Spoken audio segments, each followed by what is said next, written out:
Hello, my name is Karina and this is my perfume map. Today I wanted to talk about some fragrances in my collection that I have had a little more time to live with, wear, try out, understand. But also I'm really excited about this idea of remembering the magazine perfumed scent strip. If you're around my age, I'm 49, you definitely probably had experience with going to a grocery store and picking up magazines, or a drugstore, and inside a lot of them would have, a little flap so you could smell perfume. And that was always one of the most fun parts of getting a magazine, in my opinion. And also, they made magazines, fashion magazines, sometimes like health magazines. I used to read like Shape and 17 magazine when I was young, and then my mom sometimes would get like Glamour or Vogue, and all of those magazines had scent strips in them, and the magazines would have kind of a smell. Like there's definitely like a magazine smell in my mind from the 80s and 90s, and I don't even know who sells magazines now. Like I don't ever recall seeing magazines like on the rack when I grocery shop, and I can't think, most doctors' offices even don't even have magazines sitting in them anymore. And I don't know if they still do the scent strips, but I just wanted to talk about that. So the first fragrance I'm going to talk about today is Giorgio Beverly Hills. And I actually went down a huge rabbit hole on this fragrance, and I just had like a great time doing it. So I'm going to share some of the things I've learned about this fragrance. So this is a bottle that I bought maybe last summer. This is the EDT. It's 3 ounces, 90 mils. And I know I paid under $20 for this, and I'm pretty sure I got it on Amazon. And I really wanted it because I have a memory of this perfume, but mostly what I remember is seeing like this brand called Designer Imposters was at like the drugstores, and they always had this one, and it was in like a striped aerosol bottle, and it was yellow and white. As soon as I smelled this, I was like, oh yeah, I remember this. Now I know it's probably been watered down a little bit. There's probably been something reformulated. Maybe there was a real oak moss and now there isn't. But this is like a very smooth, creamy tuberose. It's a little bit soapy. It's a little bit earthy, but it's like a smooth breeze. It smells like a sunny day. It smells like everything is very clean and fresh and new. It smells like newness. Now, if you're a lot younger than me, I mean by like, 20 years, you're still like a full-fledged adult, but you might not have the same idea about what smells new, because these moments in our lives, like they kind of stick, right? And let me tell you, like Giorgio Beverly Hills was, well, we used to just say it was a thing. I think now the cool kids would say it's a vibe, right? So Giorgio Armani was definitely Giorgio Armani. No, the other Giorgio Beverly Hills. It was a total vibe. This was like a whole Rodeo Drive, Beverly Hills, rich, exclusive, fancy boutique. And this is pretty much it. This is like the thing. And I'll tell you that, like, I read about it yesterday, and I even listened to a podcast about it, and I didn't realize like how influential this was, because this came out in 1981, which would have made me like 6 or 7. And the perfumer is Bob Aliano, and this was created for a store on Rodeo Drive called Giorgio Beverly Hills that was owned by Fred Heyman. Before this store on Rodeo Drive was just like a main street, like a shopping street, but it wasn't like this big thing.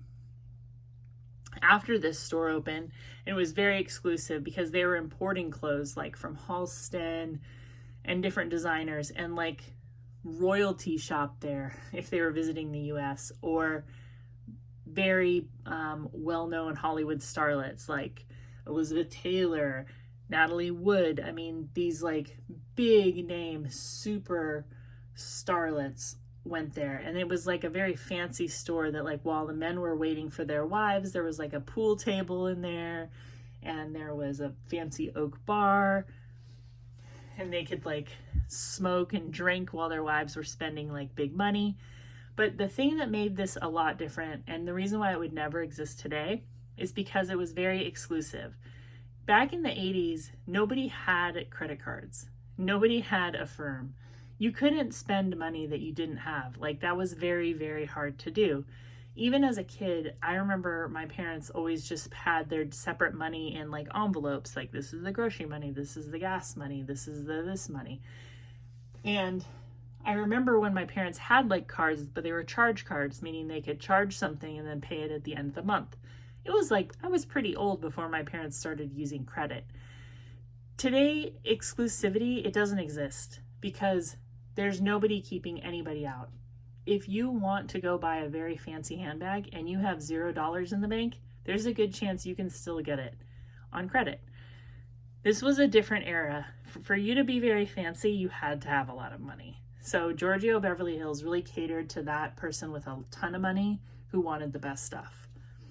Anyway, they decided to create a fragrance for their store.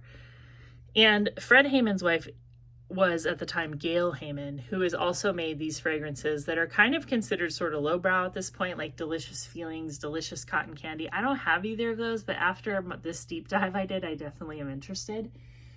They decided to do a store fragrance, right? This was like pretty unheard of at the time, and nobody really wanted to do it. So they talked to they talked to two fragrance executives. This is where I think it gets kind of interesting and mysterious, because I believe that this original fragrance was made either by Revlon or Max Factor, or people who worked at Revlon and Max Factor. Bob Aliano was the perfumer for Revlon. This fragrance was the very first fragrance ever to be on a scent strip in a magazine. I did not know that until like yesterday. So those scent strips in a magazine, that was the idea that the people who made this fragrance had. They knew that 3M had the technology to put perfume on a little gluey strip and stick it in a magazine. And this was the first one that ever went in a magazine. And it blew people away. And this became like a sensation. Like, this perfume was only sold at that store. I think they might have done mail order. And then finally at a Bloomingdale's, like a few years down the road. So it was like the flex, right, to have this fragrance in the 80s. But anyway, it's just really interesting. Fred Haman, who was the owner of Giorgio Beverly Hills, it wasn't somebody named Giorgio. I guess there was like a partner named George who he bought out pretty early on, and this could be like a take on that person's name. But he really understood like making retail like a theater. And this fragrance was so strong and so well recognized that it got banned in restaurants, all kinds of stuff. Fred Haman went on to make other fragrances, which I don't have, but I'm now very interested in. And Gail Haman is said to have like a heavy hand in creating this perfume. And also, it just makes me really want to look harder at all Revlon and Max Factor perfumes. But if you smelled this, it's supposed to be like an updated Fracas. Tuberose, if you like tuberose, it definitely has it. This has orange blossom, apricot, peach, bergamot, tuberose, gardenia, lang lang, jasmine, orchid, and rose, with a base of chamomile, oak moss, vanilla, musk, amber, sandalwood, patchouli, and cedar. I really like wearing it. I think it smells really, really good. I don't think that this current formulation would clear out a room, but who knows. So this is one that I got on Shop Goodwill. I don't know how old this bottle is, but I don't think it's that much older. But look at the difference in color. And it does smell different. It might just be mature. It might be going off a little bit, because it definitely has like a much riper kind of oak moss thing that I smell right from the get-go. But the dry down is really good. It's really like an earthy tuberose smell, but it's not as bright and fresh as this new bottle. So I would just go ahead and get this. I think everybody should have it. This is an important perfume if you're like a perfume dork like me. But anyway, moving on. My husband the other day, I've been wearing this perfume. This is Kenneth Cole Reaction for Her. And I also bought this in a lot. And I think when I got it, I said, like, I can't really smell this. I don't know what it is. And just to clarify, and me saying that sometimes about perfumes, it's just like really hard to for me to just smell a perfume and tell you how I feel about it. I'm not saying I can't smell it. It's just that I can't smell anything like unique about it. Like I'll smell like a sweetness, a floral, sometimes like a woodiness, but like I can't really tell you what's great about this perfume.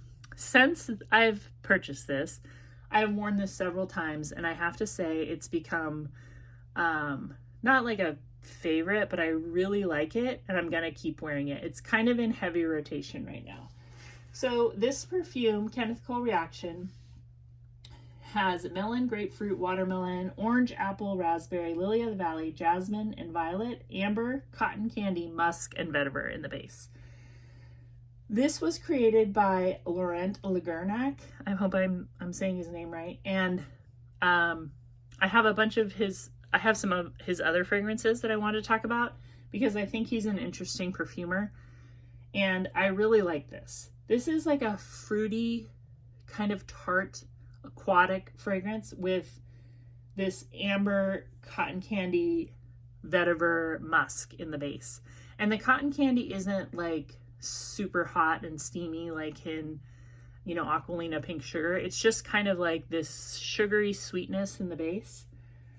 My husband, when I wore this the other day, he came up to me and he's like, "Ooh, you smell just like a magazine." And he like kind of nuzzled in and he's like, "Yeah, that's exactly like that magazine smell." And he's right. It smells very fresh and tart and clean and new. Something like brand new, hot off the press, fresh and clean, Kenneth Cole Reaction. This is a great summer scent. If you smell it the first time, it's not going to blow you away. You're not going to be like, oh my gosh, like where did that come from? It's just going to be like really pleasant and you'll feel good about this throughout your day. It also like does well in warm weather. I really, really like it. So that like brings me to that perfumer, Laurent Lagarnac, and I have a bunch of fragrances now that he's created. So this one, if you look on Fragrantica, it doesn't say that he created this one. It says he created a different Fergie one. But I went digging on the internet, and he also created Outspoken by Fergie, which I recently bought in a lot from Shop Goodwill. And I am going to tell you, I told you before I liked it. I like it even more. This is probably one of my coolest blind buy finds. And this is still, both of these are still available. This one is not being created, but you can still get a good deal on eBay. This one I think is on FragranceNet for 25 bucks. So the Fergie one has a big tuberose, kind of like Giorgio, but a more candy-like tuberose. And you smell that right away. And there's a lot of notes in there, including like saffron and star fruit. But what you're really going to get is tuberose and berries with a leather vetiver base. And it's just wild enough to be like a love for me. Because if you told me this was an indie fragrance, I would believe you. This smells like a little bit dark and spooky. But I think because it's a celebrity fragrance, it's like lightened up a little bit. Like they could have made this fragrance like really hardcore, but instead they made it like more mass appealing, which it's not a bad thing in my opinion. I don't always want to smell super creepy. Like I wear a lot of like patchwork clothes, you know what I mean? I don't need people to like think that I'm like all the way into like just being absolutely like subversive. Like I'm not. I have kids. I'm like a mom. I'm like as sober as a gopher. Like I don't want to always project an image that's like completely one way or another. But this is a nice fragrance. It's interesting. It's got that leathery note that you definitely smell, really similar to Rihanna Rogue. And I love it. The next one by Laurent Lagernac.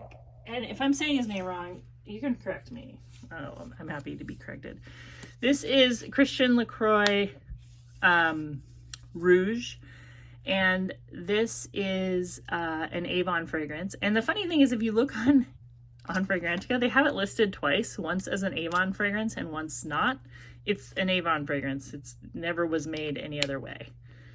And this is sort of similar to Fergie Outspoken, just in the way that it's like a dark, kind of moody fragrance, but also like not too far in that direction. Like it's not too weird. There is like a really kind of peepy patchouli smell from that very, very green patchouli in the base. This one has white pepper, peony and orange at the top, carnation, lotus, osmanthus, tulip, plum, and water lily in the middle. Again, like more water lily and lotus fragrances that I didn't realize I had. And then it has patchouli, cashmere wood, and musk in the base. This was an award-winning like house brand fragrance that year, 2007. And the perfumers are Laurent Lagernac and Carlos Benaim. And this is still easy to find on eBay. I think it's really interesting. Very moody and dark. Maybe a summer night. Maybe better in the fall, I'm not sure. It's got like this sweetness that almost smells like cherries, but it's not. I don't know why I'm getting cherries, maybe from the plum. And carnation, which they don't put in fragrances that much. It gives it kind of like a peppery clove floral smell. I love it. And the last one I wanted to talk about, just because it was also Laurent Lagernac and Clement Gaboury, is Lovely by Sarah Jessica Parker. And I included this one because if you're just not familiar with that perfumer, you might be familiar with this fragrance because it's very popular. It's like a nice lavender musk. Such a good lavender, papery, musky, clean, fresh, like anything can happen today, blank slate fragrance. Very beautiful. Nice lavender. Mostly it's just lavender and musk. That's what I get. Anyway, I hope that you enjoyed this video. Tell me if you wore Giorgio or if you just remember the hype around Giorgio Beverly Hills or Rodeo Drive, that whole 80s thing of just dreaming of Beverly Hills. Like it just seemed like that was a sure sign that you've like succeeded in life. I don't think that it's still there. I don't think we'll ever have anything like that again. I don't think exclusivity will ever be the way it was in the 80s, and that's probably a good thing, but it's fun to remember. Anyway, I hope you have a great day. I'll talk to you real soon, and goodbye.